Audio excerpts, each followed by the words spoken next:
اپنے بستیوں میں جو اللہ کے گھر ہیں ان کا کوئی مقام ہی نہیں رکھا ہم نے، ان کا کوئی ثواب ہی نہیں سمجھا کہ اس میں بھی ثواب ملتا ہے، ہمیں اجر ملتا ہے، اللہ راضی ہوتے ہیں، اللہ کو یہاں بیٹھ کے بھی خوش کیا جا سکتا ہے، اللہ کو یہاں بیٹھ کے بھی منایا جا سکتا ہے، تو ہم نہیں سمجھتے۔ بسا اوقات بعض اعمال اس کے پیچھے خواہش کام کرتی رہتی ہے، اخلاص کم ہوتا ہے، خواہش زیادہ ہوتی ہے، ہم پکڑ نہیں پاتے مرض کو کہ وہ خواہش کی وجہ سے ایسا کر رہے ہیں یا اخلاص کی وجہ سے ایسا کر رہے ہیں۔ یہ بڑا نازک مسئلہ ہے، اس کو آسانی سے ہر شخص نہیں پکڑ پاتا۔ اکثر خواہش ایسے کاموں کے پیچھے کام کرتی ہوتی ہے، اپنے جذبات کام کرتے ہوتے ہیں، اور اس وقت احکام اصل سبب نہیں ہوتے، اخلاص اصل سبب نہیں ہوتا، اصل سبب بدل جاتا ہے، پتہ نہیں چلتا ہم کو، کیونکہ وہ بہت حساس اور نازک مسئلہ ہوتا ہے، بہت لوگ نہیں سمجھ پاتے، بہت لوگ نہیں پہچان پاتے۔ ایک میں نے ابھی چند مہینے پہلے عمرے کے لیے حاضری ہوئی تھی، پھر وہاں سے ہم مدینہ منورہ حاضر ہوئے، تو 2-4 دن وہاں بھی ہفتہ بھر قیام تھا۔ تو ہماری بلڈنگ میں ایک بڑے بزرگ تشریف لائے ہوئے تھے ایک دوسرے ملک، میں ان کی ملاقات کے لیے چلا گیا، ملاقات ہو گئی، بہت جلدی میں تھے، ہم نکل رہے تھے اور وہ ابھی آئے ہوئے تھے اسی وقت، اور ہماری واپسی تھی، تو صرف مسافہ ہو جائے گا، دعا کی درخواست کر دیں گے، اللہ کے نیک بندوں سے ملنا چاہیے، گئے ہم۔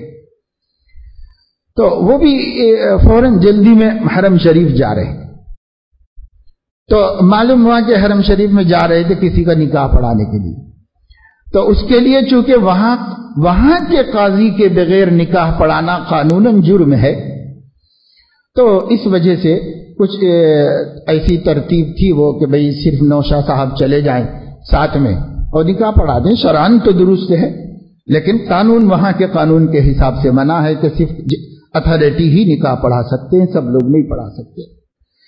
تو مجھے وہاں بعض لوگوں نے بتایا کہ یہ آپ کے حیدرآباد ہی کے نکاح ہے، حیدرآباد والوں ہی کا نکاح ہے، وہ لوگ تو یہاں کے نہیں تھے، تو ان لوگوں نے مجھے بتایا، میں حیدرآباد کا تھا، تو آپ کے حیدرآباد والوں کا ہی نکاح ہے، اور حیدرآباد سے وہ لوگ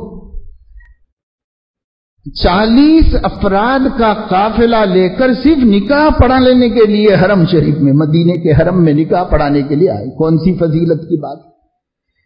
مدینے میں نکاح پڑھانا کون سی فضیلت کی بات ہے؟ مسجد نبوی میں نکاح تو گھر کے دیوان خانے میں بھی ہوتا ہے۔ ہاں، حضور نے فرمایا کہ مسجد میں پڑھا لو بستی کے، تو بستی کی مسجد میں نکاح ہو لڑکی کی بستی میں، تاکہ کل لڑکی پر کوئی تہمت نہ رکھے کہ یہ ایسے ہی بھاگ گئی ہوگی، ایسے ہی چلی گئی ہوگی۔ جب بستی کی مسجد میں اس کا نکاح ہوگا، سارے مسلیوں کو معلوم ہوگا فلاں صاحب کی بیٹی کا باقاعدہ مسجد میں نکاح ہوا ہے، لہذا اس عورت پر کوئی تہمت نہیں رہے گی۔ اس لیے حضور نے فرمایا اعلنوا ھذا النکاح وجعلوہ فی المساجد، یہ نکاح علل اعلان کرو، چھپ کے نہیں کرو، اور مسجد میں کرو۔ جو آدمی یہاں سے نکل کے جا کے کسی دوسری کنٹری میں کرے گا تو علل اعلان کہاں ہوگا، وہ تو چھپ کے ہی ہو۔ لیکن سمجھ رہے ہیں کہ یہ نکاح بہت بابرکت ہوگا، بڑی فضیلتوں والا ہوگا۔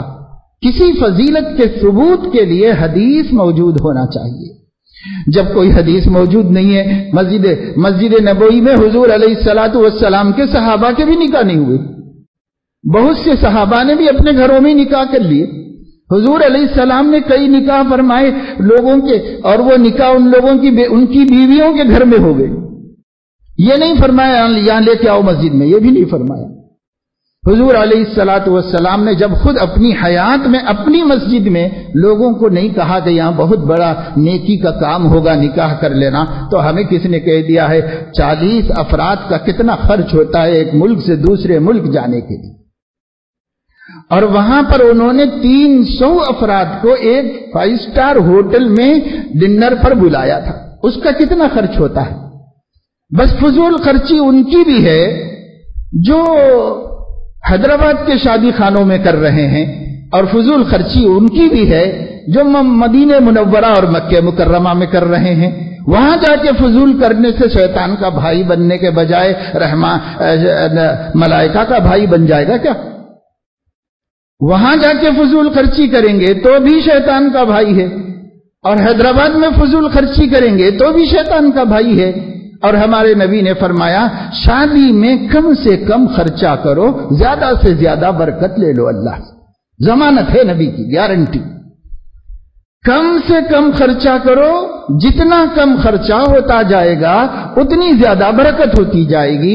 یہ ضمانت، یہ گارنٹی، یہ شورٹی نبی پاک صلی اللہ علیہ وسلم نے دی ہے، جس میں ذرہ برابر شک نہیں کیا جا سکتا، اور وہ ہماری حماقتوں کو کسی نے بھی گارنٹی نہیں دی۔ فضول خرچیوں کی حماقتیں یہ